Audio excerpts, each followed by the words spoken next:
तेरा वचन मेरे पाँवों के लिए दीपक है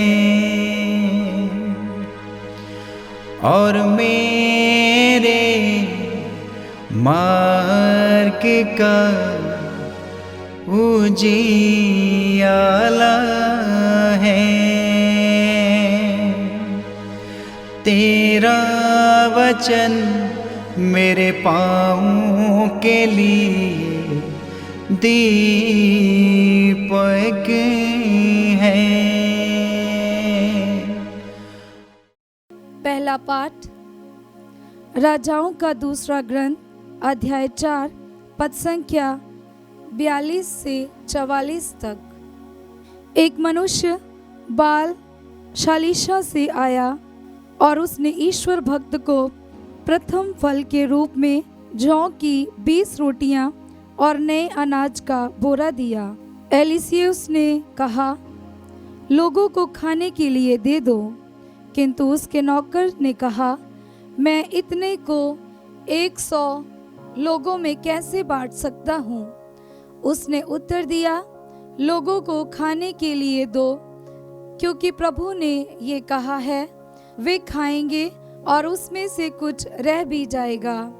उसने लोगों को खिलाया, उन्होंने खा लिया और जैसा कि प्रभु ने कहा था उसमें से कुछ रह भी गया। ये प्रभु की वाणी है। ईश्वर को धन्यवाद। भजन अनुवाक्य। हे प्रभु, तू खुले हाथों दान देकर हमको तृप्त करता है। हे प्रभु, तू खुले हाथों दान देकर हमको तृप्त करता है। हे प्रभु, तेरी सारी सृष्टि तेरा धन्यवाद करे। तेरे भक्त तुझे धन्य कहें, वे तेरे राज्य की महिमा गाएं और तेरे सामर्थ्य का बखान करें। अनुवाक्य। हे प्रभु, तू खुले हाथों दान देकर हमको तृप्त करता है। सब तेरी ओर देखते और तुझ पर भरोसा रखते हैं। तू समय पर उन्हें भोजन प्रदान करता है। तू खुले हाथों दान देता और हर प्राणी को तृप्त करता है। अनुवाक्य। हे प्रभु, तू खुले हाथों दान देकर हमको तृप्त करता है। प्रभु जो कुछ करता है अच्छा ही करता है। वह जो कुछ करता है प्रेम से करता है। वह उन सबों के निकट है जो उसका नाम लेते हैं, जो सच्चे हृदय से उससे विनती करते हैं। अनुवाक्य। हे प्रभु, तू खुले हाथों दान देकर हमको तृप्त करता है। दूसरा पाठ एफेसियों के नाम संत पौलुस का पत्र अध्याय 4 पद संख्या 1 से 6 तक। एक ही शरीर, एक ही प्रभु, एक ही विश्वास और एक ही बपतिस्मा। ईश्वर ने आप लोगों को बुलाया है, आप अपने इस बुलावे के अनुसार आचरण करें। यह आप लोगों से मेरा अनुरोध है जो प्रभु के कारण कैदी हूँ। आप पूर्ण रूप से विनम्र, सौम्य तथा सहनशील बन जाएं।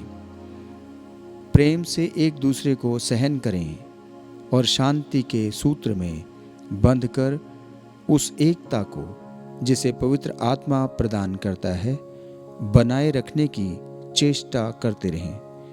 एक ही शरीर है, एक ही आत्मा और एक ही आशा जिसके लिए आप लोग बुलाए गए हैं। एक ही प्रभु है, एक ही विश्वास और एक ही बपतिस्मा। एक ही ईश्वर, सबों का पिता, जो सबके ऊपर है, सबके साथ और सब में व्याप्त है। यह प्रभु की वाणी है। ईश्वर को धन्यवाद। जय घोष। हालेलुया। अनुवाक्य। हालेलुया। धन्य हैं वे राजा जो प्रभु के नाम पर आते हैं। स्वर्ग में शांति, सर्वोच्च स्वर्ग में महिमा। अनुवाक्य। हालेलुया। संत यूहन्ना के अनुसार पवित्र सुसमाचार अध्याय 6 पद संख्या 1 से 15। यीशु गलीलिया अर्थात तिबेरियस के समुद्र के उस पार चले गए। एक विशाल जनसमूह उनके पीछे हो लिया, क्योंकि लोगों ने उन चमत्कारों को देखा था जिन्हें यीशु बीमारों के लिए करते थे। यीशु पहाड़ी पर चढ़े और वहाँ अपने शिष्यों के साथ बैठ गए। यहूदियों का पास्का पर्व निकट था। यीशु ने अपनी आंखें ऊपर उठाईं और देखा कि एक विशाल जनसमूह उनकी ओर आ रहा है, और उन्होंने फिलिप से ये कहा, हम इन्हें खिलाने के लिए कहाँ से रोटियां खरीदें? उन्होंने फिलिप की परीक्षा लेने के लिए ये कहा। वह तो जानते ही थे कि वह क्या करेंगे। फिलिप ने उन्हें उत्तर दिया, 200 दिनार की रोटियां भी इतनी नहीं होगी कि हर एक को थोड़ी थोड़ी मिल सके।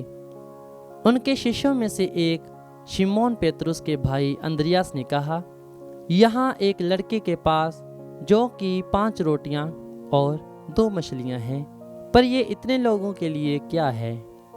यीशु ने कहा, लोगों को बैठा दो। उस जगह बहुत घास थी।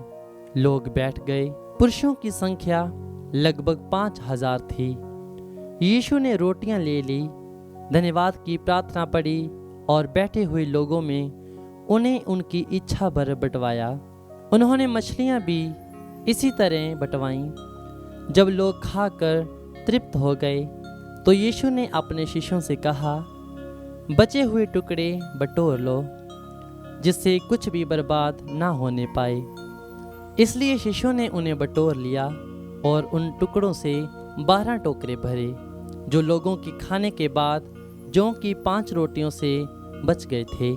लोग यीशु का यह चमत्कार देखकर बोल उठे, निश्चय ही ये वह नबी है जो संसार में आने वाले हैं।